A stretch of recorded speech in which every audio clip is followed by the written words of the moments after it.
Have you ever stood in front of someone, smiling, speaking, acting normal, yet deep down, something felt off? As if your intuition screamed louder than logic could explain? Evil doesn't always enter the room wearing horns. Sometimes, it walks in dressed as your mentor, your friend, or the person you trusted the most. But what happens when evil realizes you have seen through the mask it wears? What does it do next? And more importantly, are you prepared to face it? Evil, no matter how many books we read or philosophies we study, it continues to be an elusive, slippery idea. We can't seem to pin it down with a clear definition.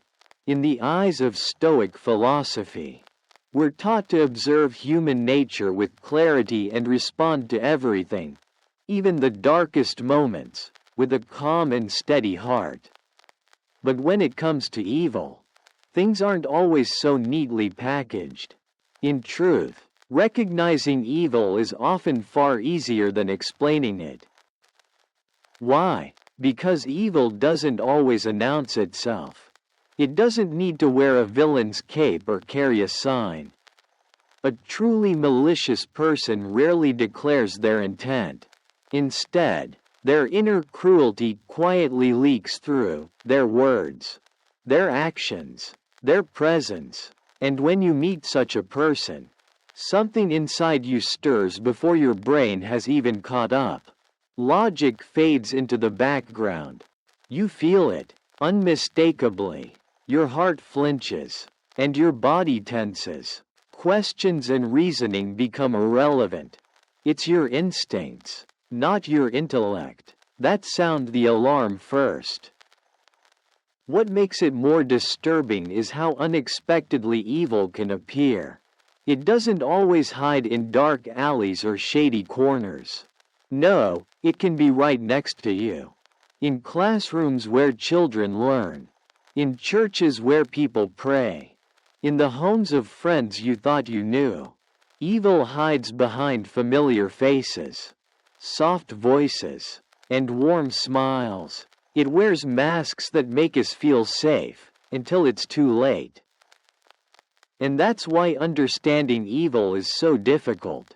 It cannot be reduced to simple words like bad, immoral, or cruel. Those words mean different things to different people. Evil is more complex, more strategic, and when it realizes that you have seen through the facade, it doesn't panic. It plots. That's the most chilling part. Evil doesn't always retreat. Often, it adapts. In the rest of this video, we're going to explore 7 disturbing signs, warning signals that emerge when evil individuals recognize that their cover has been blown. These signs aren't just random behaviors. They're calculated responses, deeply rooted in psychological manipulation. And through the lens of Stoic thought, we'll analyze each of them so you can stay mentally grounded, prepared, and unshaken when you encounter them. Sign number 1. They come with a new reputation. Have you ever looked at someone and thought, there's something demonic about them? It's not that they're possessed, it's that their cruelty runs so deep. It feels inhuman, yet ironically, they are very human. In fact, they're experts at hiding their true colors. So skilled, in fact, that it might take years before you finally see through the curtain. But don't blame yourself. People like this are masters of disguise. Their talent isn't just in lying, it's in shaping perception. They manipulate the image others have of them, constructing a mask so flawless. Even the closest observers are fooled. And when they realize you've seen through it, their first instinct isn't to apologize or confront the truth. It's to reinvent. They work fast, spinning a new narrative. They change how they dress, how they speak, how they behave in public. Why? Because they know one thing. Your reputation controls how the world treats you. And if they can rewrite their story before you expose them, they might still win. They want you, and everyone else, to question what you saw.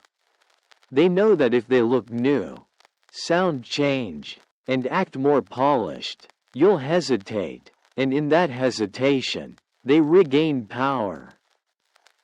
It's not just rebranding, it's a defense tactic, because if they can control the story, they can still control the damage. But how do you protect yourself when even the worst among us can appear to be someone new? Let's find out, starting with what comes next. When this new image isn't enough to stop you from seeing the truth, they don't retreat. Instead, once they sense that you've uncovered their deception, they take it a step further. No longer hiding, they now come forward with a brand new story. Imagine someone with a damaged reputation, someone who has caused real harm to others. Whether through betrayal, manipulation, or deceit. Now imagine that person discovering you know the truth. Do they avoid you? Do they apologize? No, they approach you.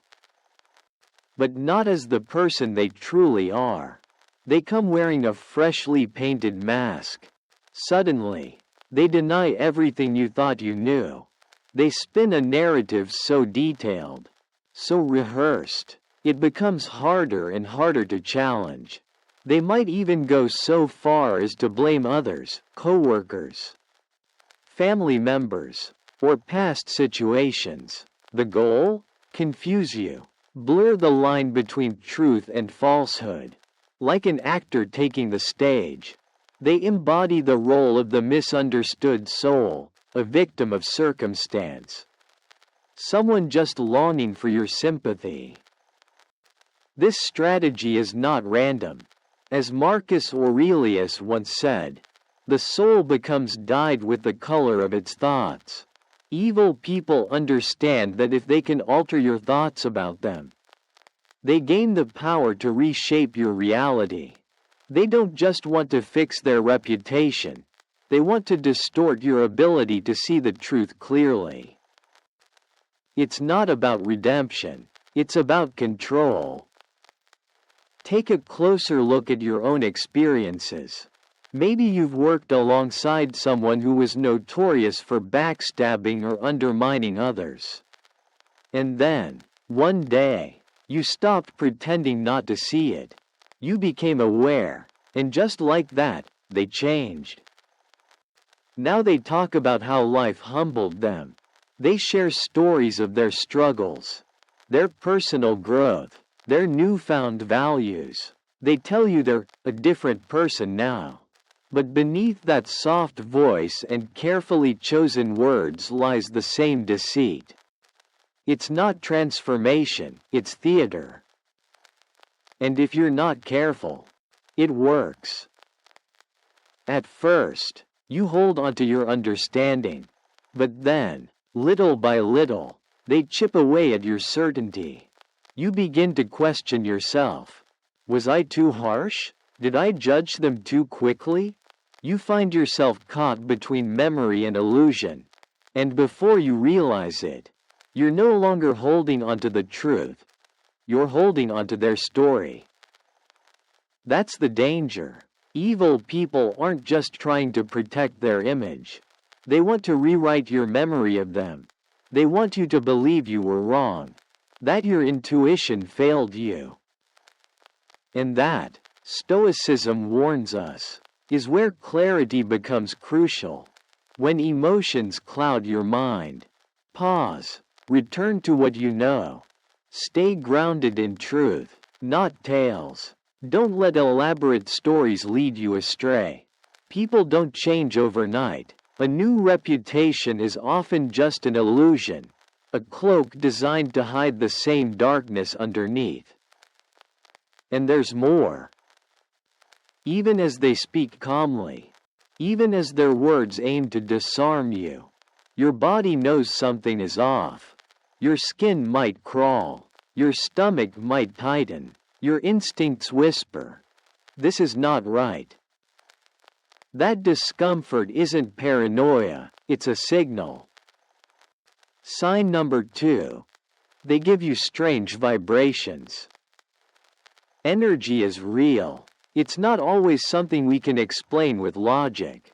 But we feel it. Every person emits it. Every space absorbs it. And when you're near someone whose intentions are dark, even if they smile, even if they're polite, your senses know. It's like your inner compass begins to tremble. Some call it vibes. Others might dismiss it as intuition. But whether you label it or not, the experience is real. You don't need words to recognize it.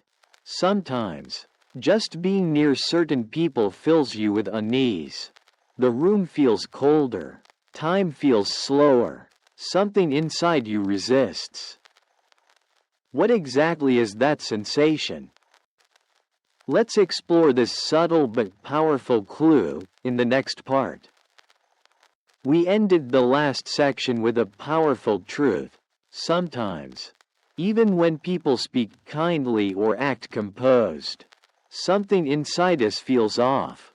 That strange vibration, unshakable and subtle, is your first warning. And it becomes even clearer when someone with harmful intentions knows they've been exposed. Energy and vibration aren't just abstract ideas. They shape the way we perceive everything, the spaces we enter, the people we meet, even the silence between words. These subtle forces are especially intense when we're in the presence of someone whose motives are dark. Their energy feels heavy, awkward, uncomfortable. And here's where it becomes more revealing. When malicious individuals realize you've seen through their disguise, their energy shifts, not in your imagination, but in your body, your gut, your skin. It's not just how they act, but how they feel. Their entire presence changes. You may not be able to put your finger on it, but it's there, lingering like static in the air. This goes beyond physical behavior. It becomes psychological. Suddenly, interactions with them feel forced. Their words are too measured. Their compliments sound hollow. Their attempts to appear normal seem overdone, almost artificial. Why? Because they are no longer operating from authenticity, but from defense. You've become a threat to their image, and they can sense it. If they have a position of authority, say, in a workplace or social group, they may begin using it to create discomfort. Subtle gestures first, prying into your life, asking questions that aren't theirs to ask, or watching you more closely than they used to. It's not curiosity, it's control masked as concern. They aim to disorient you by breaking down your sense of security. The tension grows. Your privacy starts to feel invaded. You notice that their presence doesn't just make you uneasy, it makes you guarded. And that's their tactic. They want to make you question yourself while they slowly regain their grip on the dynamic. Stoic wisdom teaches us to respond to this not with fear, but with clarity. Epictetus, one of the great Stoic philosophers, once said, "People are not disturbed by things, but by the views they take of them." These feelings you experience, these strange vibrations, they're not meant to paralyze you. They are information, they are signals. Recognize them for what they are. Signs that the other person is reacting out of fear. Not strength. Fear of losing control. Fear of being exposed. Fear that the truth is no longer hidden.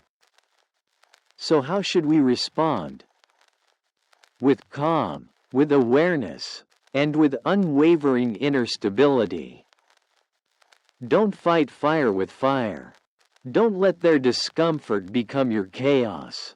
Instead, observe, detach. Let their behavior reveal more than their words ever could. Use that discomfort as a magnifying glass.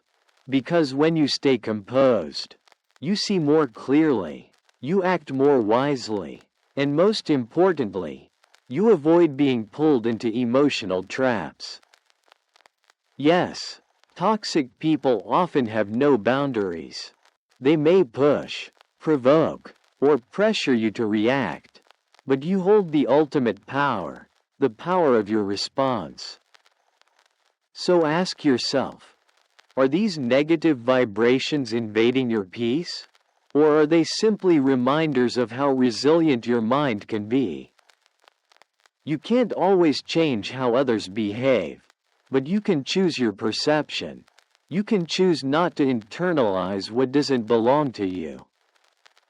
Because in Stoic practice, everything that happens outside of us is simply material, raw experience, waiting to be shaped by our inner strength. And as we continue, you'll discover even more revealing signs, especially the third one, which exposes how evil people attempt to flip the narrative and make you look like the problem. When you maintain your composure and observe the discomfort others try to project onto you, you begin to reclaim your power. Those strange vibrations, once unsettling, now serve as guides, helping you understand their intentions, not absorb them. But even when they realize they can't unnerve you, their tactics don't stop there. They evolve. Sign number 3. They lie to cover up past lies. Lies are like spider webs, carefully constructed, thread by thread, until they become a trap too tangled for even the liar to escape. And when someone lives by deception, the moment their truth is at risk of being exposed, they don't unravel the web, they weave faster. Once malicious individuals sense that the truth has slipped into the light, their instinct is not to take responsibility. Instead, they create new layers of deceit to hide the cracks in the story they've been telling. Their words become more elaborate, their explanations more theatrical. The truth is no longer something to be faced, but something to be buried under lies, justifications, and emotional manipulation. Epictetus, the Stoic philosopher, once said, "It is impossible for a man to learn what he thinks he already knows." And those who lie often convince themselves that their version of reality is the only one that matters. When they defend their lies, they're not just lying to you, they're lying to themselves. And in doing so, they lose the ability to see clearly. We all encounter lies, some small, some large. Research even suggests that the average person lies once or twice a day. A harmless white lie here, a softened truth there, meant to protect someone's feelings or avoid unnecessary tension. Like when someone avoids commenting on a friend's awkward haircut to spare their self-esteem. But the lies told by truly wicked individuals are of a different breed. These are not spoken out of care or kindness. They are told to protect their own image, to escape accountability, and to manipulate the perceptions of others. When their initial lie begins to crumble, they don't come clean, they double down. They craft an entirely new narrative, a backup story to reinforce the first, and then another, and another, until truth itself is drowned beneath a mountain of contradictions. It becomes an endless loop, a cycle of cover-ups, and deep down, They know this. They're aware that every additional lie pushes them further from the truth, but they'd rather run deeper into delusion than risk facing the consequences. It's a choice rooted not in strength, but in fear. This kind of deception damages more than just facts, it fractures trust. Relationships built on even a single falsehood can take years to repair. But relationships built on layers of deceit? They often become irreparable, because each lie isn't just a betrayal of you. It's a betrayal of the liar's own soul. In time, they no longer know where the truth ends and the performance begins. And when confronted, even then, they keep lying, believing that one more fabricated story might buy them the redemption they never earned. But what happens when lying no longer works? When those around them begin to question the entire narrative? That's when their behavior takes a darker turn, when avoidance and dishonesty give way to a very different strategy. When someone lies repeatedly and buries the truth under layers of deceit, the real damage isn't just in what they hide, it's in what they destroy: trust. And once trust is broken, especially by someone close to your heart, it rarely returns in the same form. What's even harder to accept is that for wicked individuals, this betrayal isn't a mistake, it's a tactic. They don't just stumble into dishonesty, they choose it. For them, breaking your trust is a calculated move, a way to protect their own interests. Regardless of how much harm it causes, these people aren't simply careless. They are deliberate, and the more they lie, the more they condition themselves to see truth not as a virtue, but as something to twist, something to reshape to suit their desires. They don't value honesty, they value control. To them, truth is a tool, not a principle, and once they've used it, they'll bend it until it no longer resembles the reality you once knew. That's what makes them so dangerous: their ability to fake sincerity, to wear the mask of loyalty, even while plotting their escape behind your back, is what renders them fundamentally untrustworthy. And rebuilding trust with someone like that?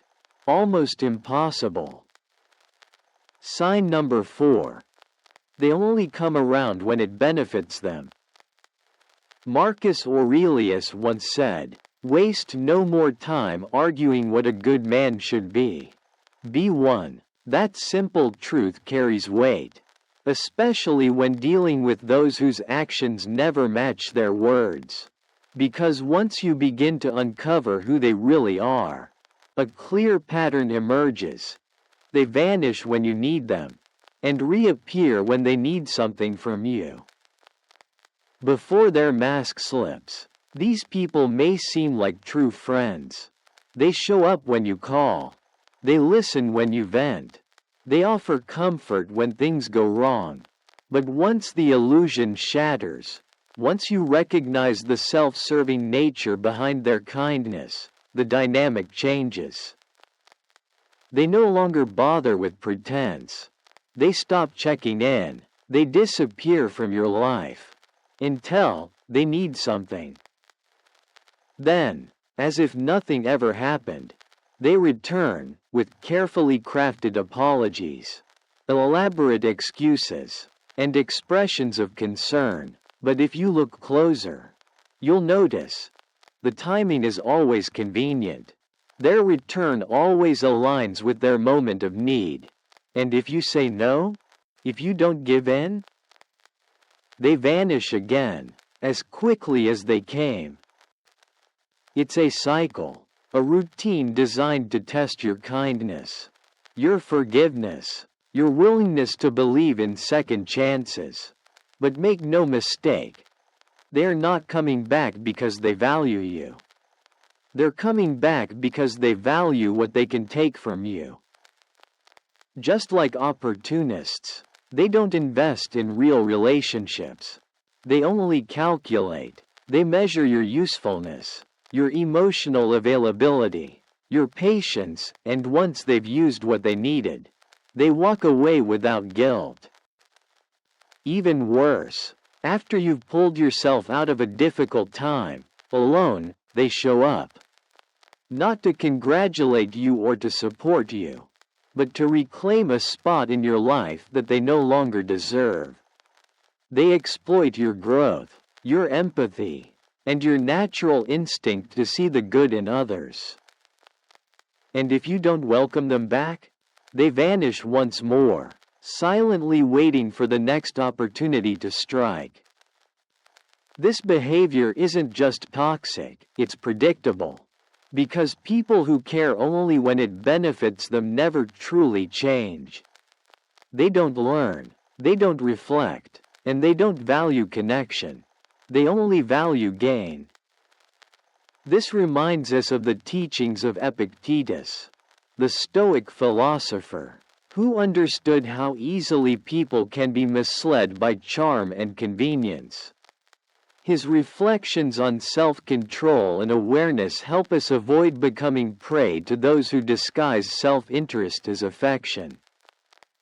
But what happens when these people realize their tactics no longer work, when kindness, lies, and disappearances fail to influence you?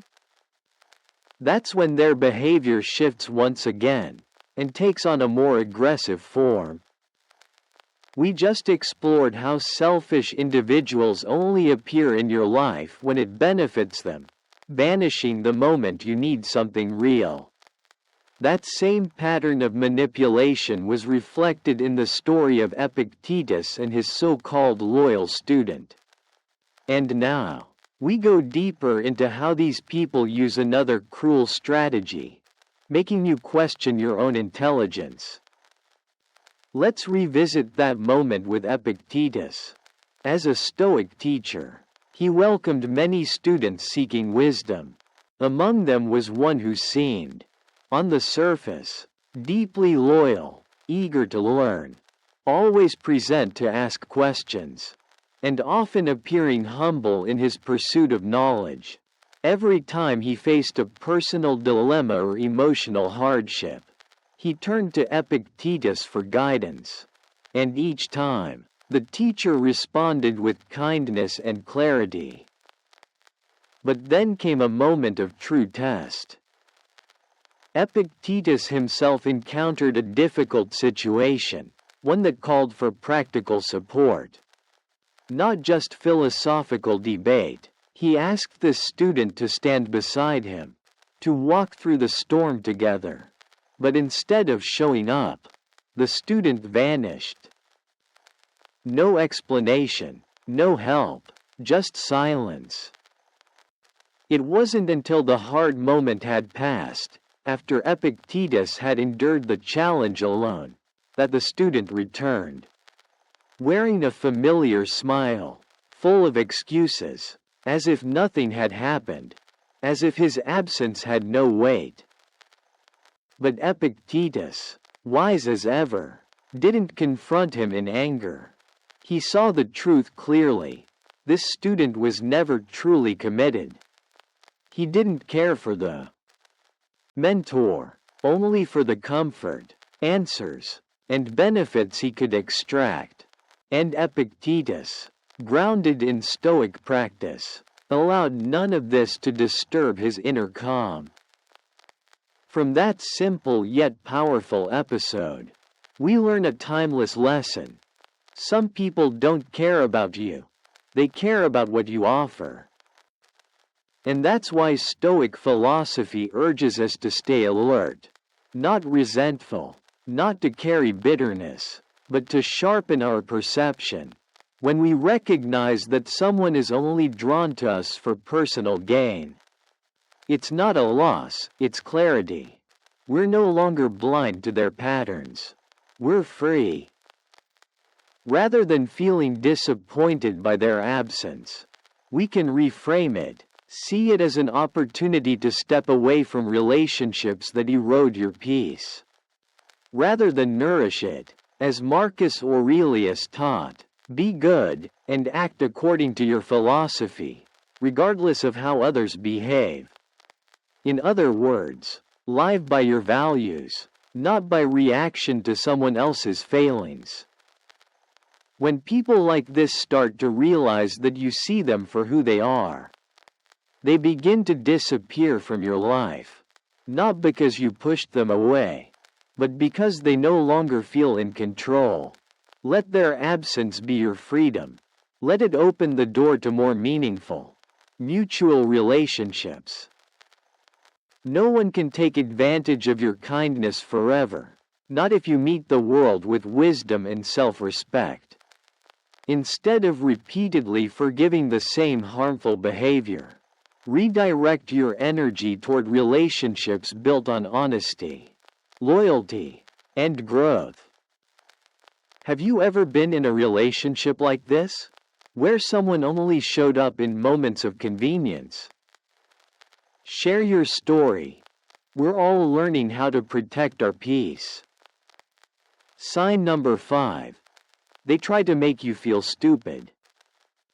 One of the most damaging tactics used by narcissists and toxic individuals is subtle, yet deeply effective. They undermine your confidence. They don't attack with insults. They chip away with condescension. Picture this. You finally muster the courage to open up about a mistake, a regret, or a personal struggle, seeking comfort, understanding, maybe just a listening ear. But instead, the response you receive is cold, dismissive. Oh, you should have seen that coming. Why would you even do that? Seriously? That was obvious. The words might seem harmless at first glance, but their weight is heavy. You expected empathy, but instead you're hit with judgment. And in that moment, something shifts. You no longer feel heard. You feel small, ashamed. You begin to second-guess yourself. Was I foolish? Did I deserve this outcome? That's exactly what they want. We saw how one of the cruelest tactics a manipulative person can use is making you feel unintelligent, mocking your mistakes, then watching as your self-worth slowly crumbles. It isn't accidental. It's a method designed to keep you vulnerable and keep them in control. People who intentionally hurt others through ridicule, sarcasm, or subtle psychological attacks reveal more than just a lack of virtue. They break the Stoic ideal of living harmoniously with human nature. Instead of supporting others or lifting them up, they create an environment that makes you question everything: your thoughts, your choices, even your value as a person. It begins subtly. Maybe it's a joke at your expense, a side comment that stings a little too much, a raised eyebrow followed by a sigh, and suddenly, you find yourself spiraling. Am I really that naive? Did I say something stupid? Maybe I don't get things the way others do.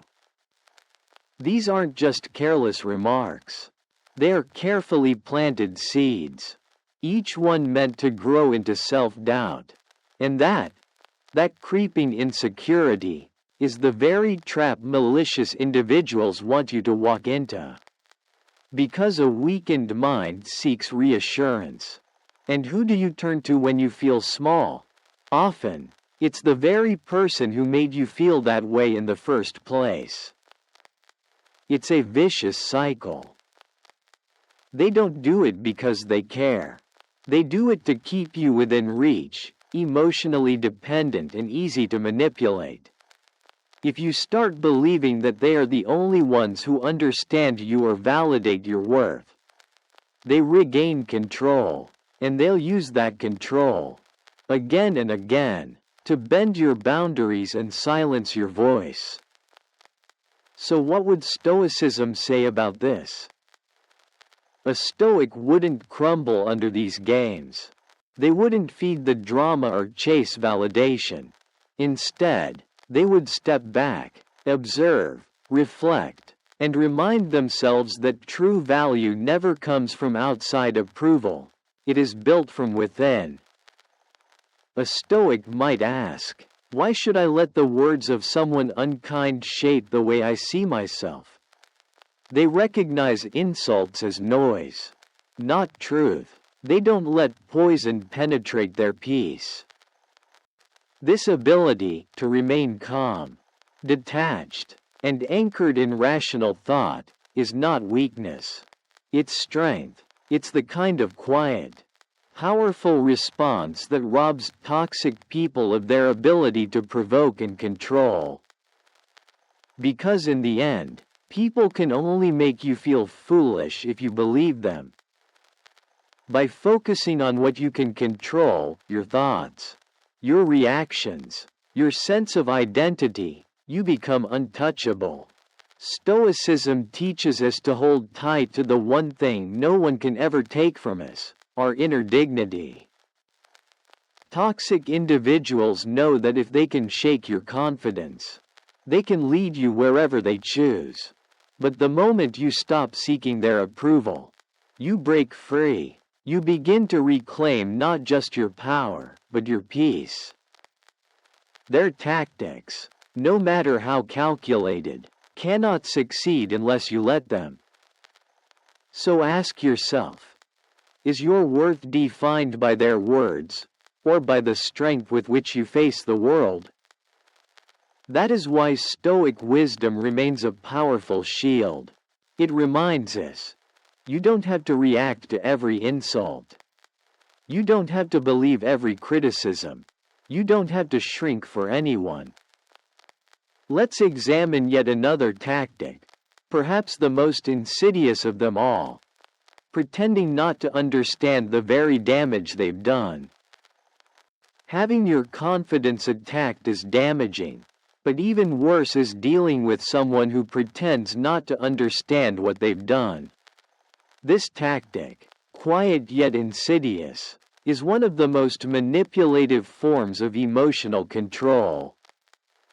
It raises a crucial question. How do you identify someone who's deliberately concealing their true nature? Not everyone reveals who they are openly. Some hide behind politeness. Others wear the mask of innocence so convincingly that even their most harmful actions seem unintentional. And once they realize their behavior has been exposed, they often don't apologize or explain. Instead, they choose a different approach, pretending they don't know what you're talking about, pretending that they're surprised, hurt, or even confused by your reaction. They act as if they're the victim. It's a clever move, one designed not to take responsibility but to reverse it. They might say things like, "Why didn't you just say something sooner? I had no idea you felt that way."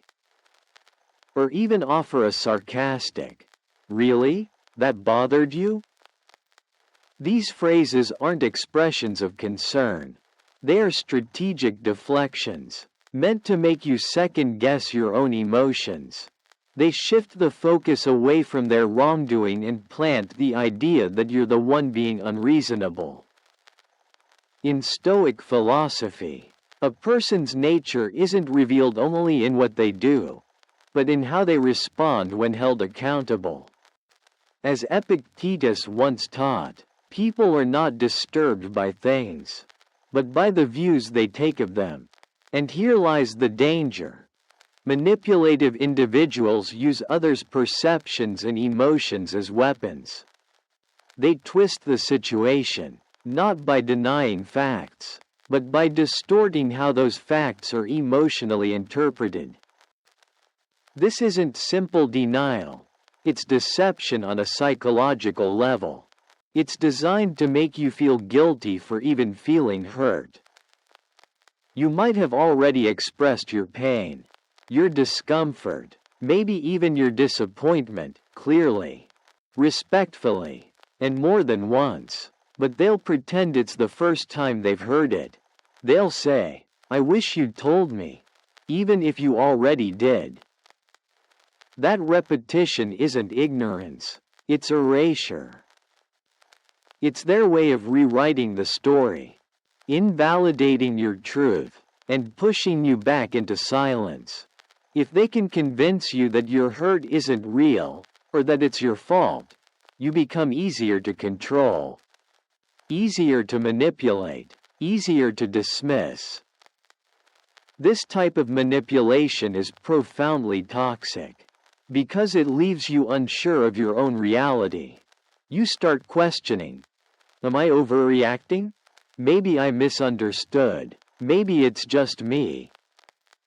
But Stoicism offers a powerful answer here: clarity. You cannot control what others choose to acknowledge, but you can control how firmly you stand in your truth. You can choose to remain calm, rooted in self-respect, and immune to the games they play. You don't need their validation to know that your pain is real. You don't need their apology to recognize wrongdoing. When someone consistently hides behind excuses and innocence, it's not about misunderstanding, it's about avoiding accountability. They fear consequences, not because they're unaware, but because they refuse to face themselves honestly. So the next time someone twists your reality and feigns ignorance, pause, breathe, and remember, your clarity is stronger than their confusion.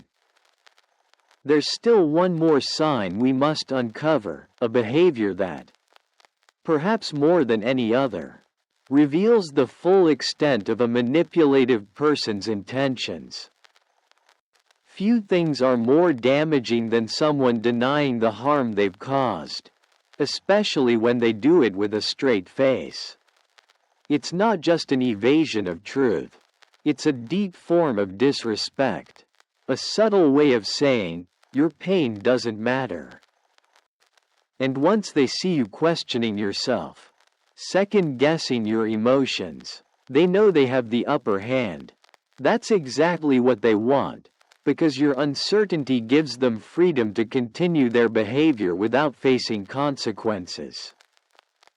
This is where Stoic wisdom becomes essential. You are not responsible for their actions, nor do you need to adjust yourself to fit their narrative.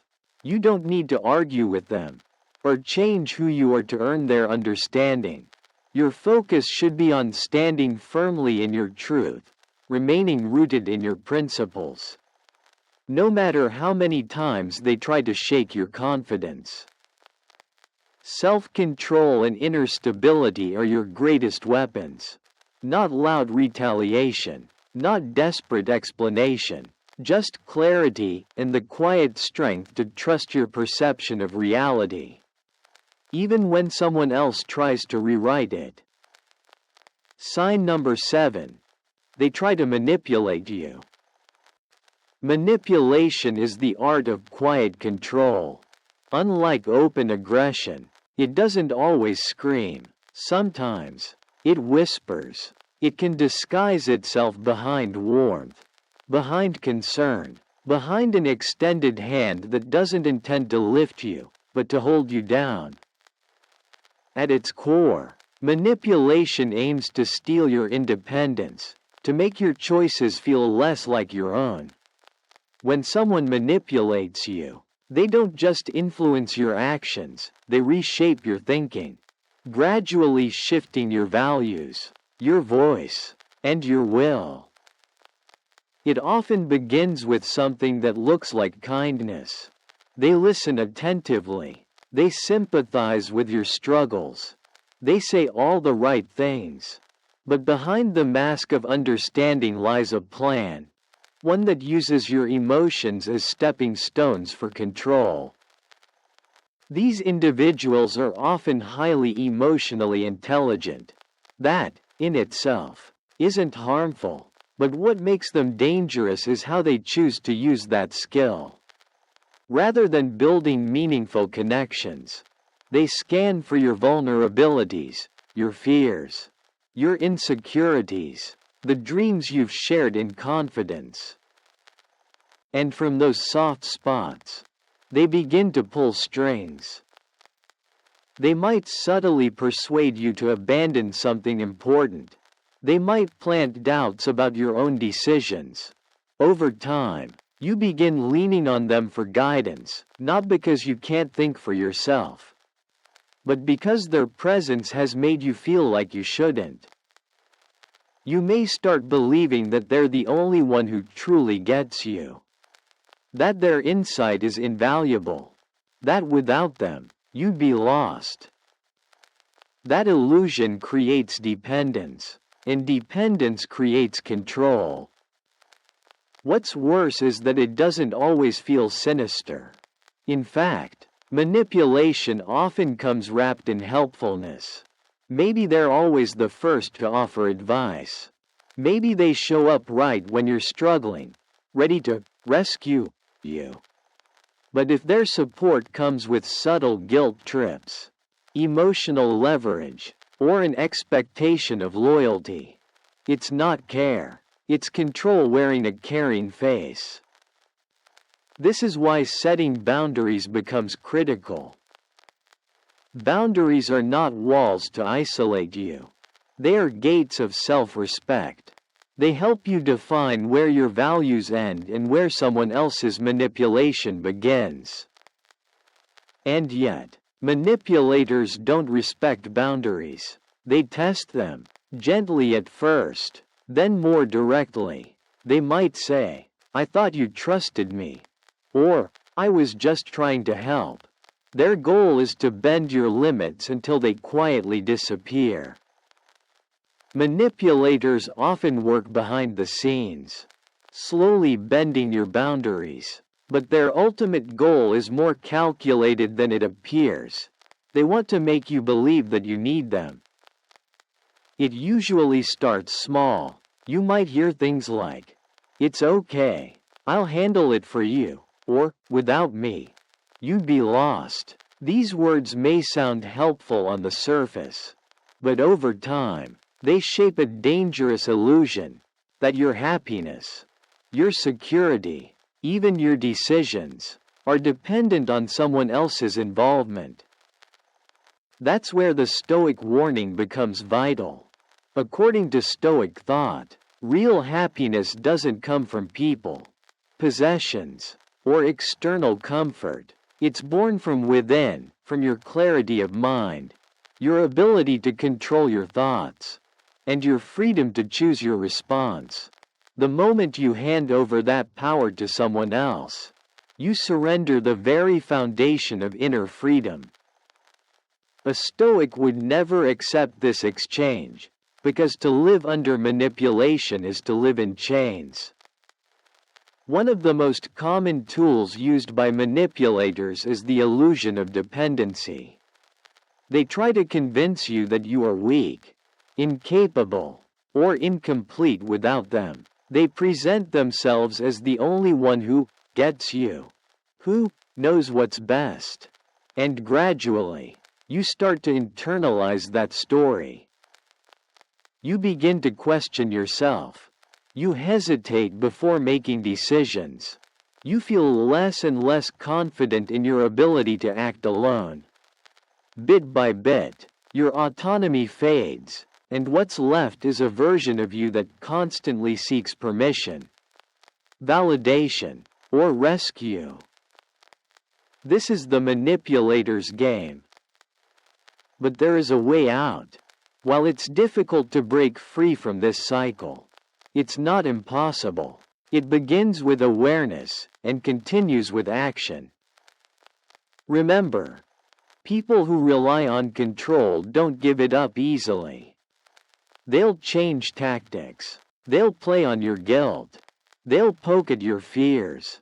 But your greatest strength lies in recognizing the game and choosing not to play.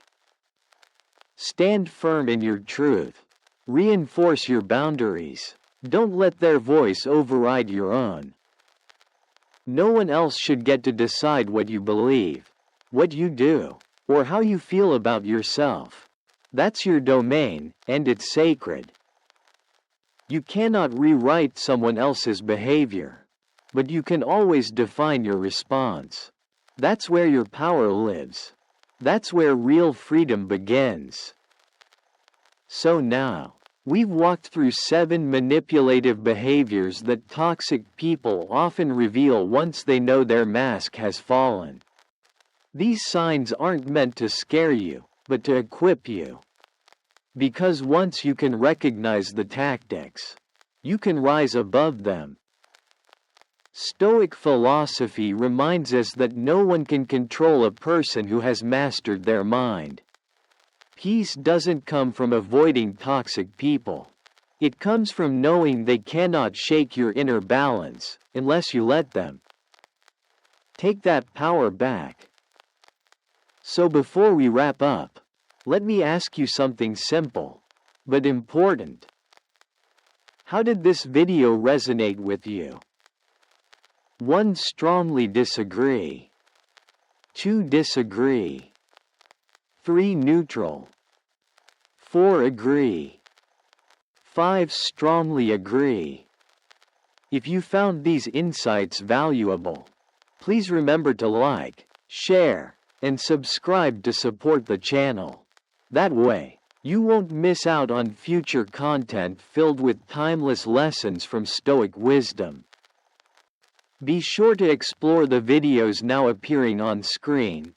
They're packed with more tools to help you strengthen your mind, protect your peace, and live with quiet strength.